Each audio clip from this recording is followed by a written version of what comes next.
ప్రియమైన మా పరలోక తండ్రి, యేసుక్రీస్తు ప్రభు పరిశుద్ధ నామం బట్టి మీ సన్నిధికి వస్తున్నాం నాయన. ఈ ఉదయకాలన ప్రత్యేకంగా మిమ్మల్ని స్తుతిస్తున్నా దేవా. మీ కృపను బట్టి నాయన, సోమవారం నుంచి శనివారం వరకు అద్భుత రీతిగా మీరు కాపాడిన దానికి స్తోత్రం తండ్రి. మీరు చేసిన మేలు అన్నాడు మర్చిపోను తండ్రి. ఎవరైతే ఈ ఉదయకాలను ఏకీభవిస్తున్నారో వాళ్ళని మీరు జ్ఞాపం చేసుకోండి, దర్శించండి, వాళ్ళని దీవించండి, వాళ్ళని ఆశ్రయించండి, కాపాడండి. వాళ్ళ కష్టాలను దీవించండి, వాళ్ళ కష్టాలను ఆశ్రయించండి.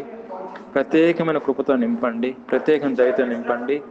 ఈ వారం అంతా ప్రభావం మీరు దీవించండి. నేను ప్రత్యేకమైన దయతో, ప్రత్యేకమైన కృపతో ఈ దినమంతా ప్రభావం మీ కృపలో భద్రపరచండి ఆయన. పగల ఎండల నుంచి కాపాడండి. నేను ప్రత్యేకంగా ఈరోజు ఎవరైతే అనారోగ్యంతో ఉన్నారో వాళ్ళకి స్వస్థత, విడుదల, పరిపూర్ణమైన ఆరోగ్యం దయచేయండి ఆయన. ఎవరైతే ఆర్థిక సమస్యల్లో ఉన్నారో వాళ్ళని విడిపించండి. ఎవరైతే నాయన ఈ సమయంలో ప్రత్యేకంగా ఎగ్జామ్స్ రాస్తున్నారో వాళ్ళకి మంచి జ్ఞానం తెలివిని దయచేయండి. ఎవరైతే కోర్టు కేసులో ఉన్నారో వాళ్ళకి విడిపించండి ఆయన. ఎవరైతే అనాథలుగా ఉన్నారో వాళ్ళకి సహాయం చేయండి. ఎవరైతే దిక్కులేని వారుగా ఉన్నారో వాళ్ళకి కృప చూపించండి ఆయన. ఎవరైతే ఈ సమయంలో మీ యొక్క కృప కొరకు ఎదురు చూస్తున్నారో వాళ్ళకి మీ కృపను దయచేయండి. ఈ దినమంతా కృపాక్షేమంతో నడిపించండి, కృపలో కాపాడండి. మా దేశాన్ని మీరు దీవించండి, మా తెలుగు రాష్ట్రాలను మీరు దీవించమని ప్రభువైన యేసుక్రీస్తును ప్రార్థన చేస్తున్నాం తండ్రి. ఆమేన్.